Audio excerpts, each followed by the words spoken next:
Magandang umaga po. Yung manok ko mga tatski, medyo may sakit siya. Tapos ginawa ko na ng paraan. Nagpainom ako ng Amtil, amoxicillin. Hindi pa natatanggal.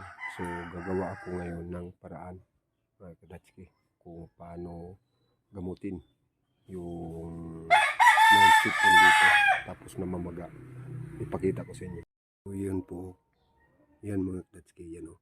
May sipon siya, tapos namamaga yung mukha niya, yun o, sa baba ng mata. So ang gagawin ko mga klatski, gagawa ko ng paraan.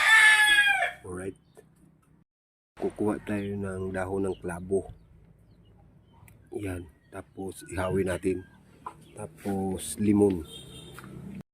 So mga klatski, may limon na tayo, dalawa, yan, tapos itutusok natin dito kasi ihawin natin. Yan. Yan, ito.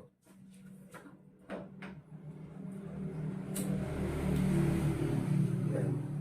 Tapos pag halimbawa kumukulo na ito, yung inihaw ko na limon, lamigin natin tapos ipainom natin sa manok.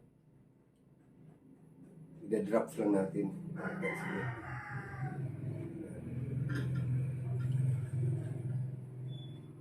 Yan.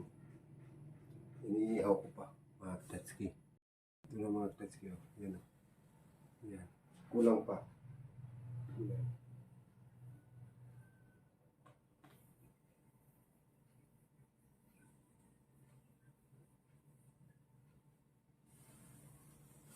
Yan. Tumutulo na yung katas niya. Yan. Ayan o, may katas. Yan. Ilalagay ko na sa dito sa platito. Tapos yung ihawin naman natin, yan, ito naman yung dahon ng klabo, yan, ipigain lang natin yan. Tapos pati yung ano niya, dahon, ipainom rin natin. Yan, pigain ko muna. So mga petski, malamig na yung inihaw natin. Yan, pigain ko na. Yan. Tapos ipainom natin. Yan.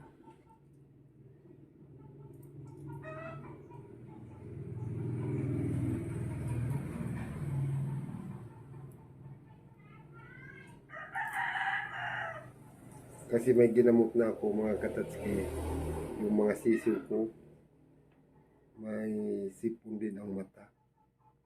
Ito ang ginamot ko. Iwan ko sa malalaki kung kaya.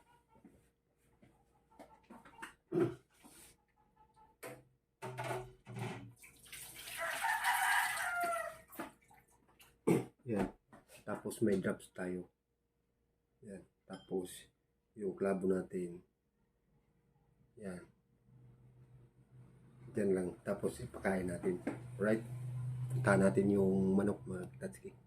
So mag-drops na tayo mga tatski.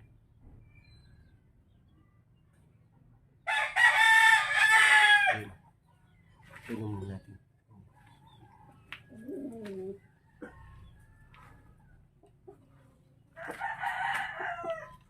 Kawawa naman.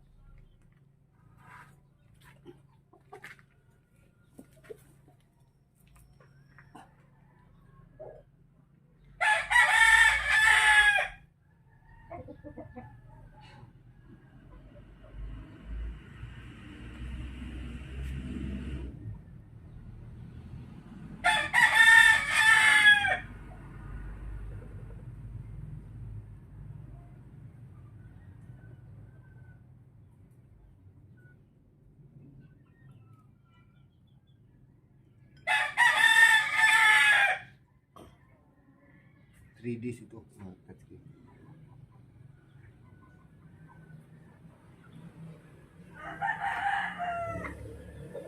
Yan. Tapos ito ipugain natin sa mata niya.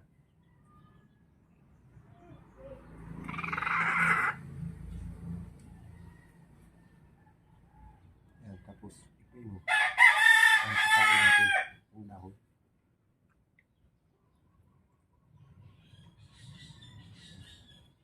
Yan. Tingnan niyo yung mata mga kasi punang-puna talaga. Kawawa naman yung mata natin. Ayan o. Ayan o. Yeah. Abangan yun lang mga katski. 3 araw yan bago mawala yung sipon niya. Tsaka yung namamaga. Right?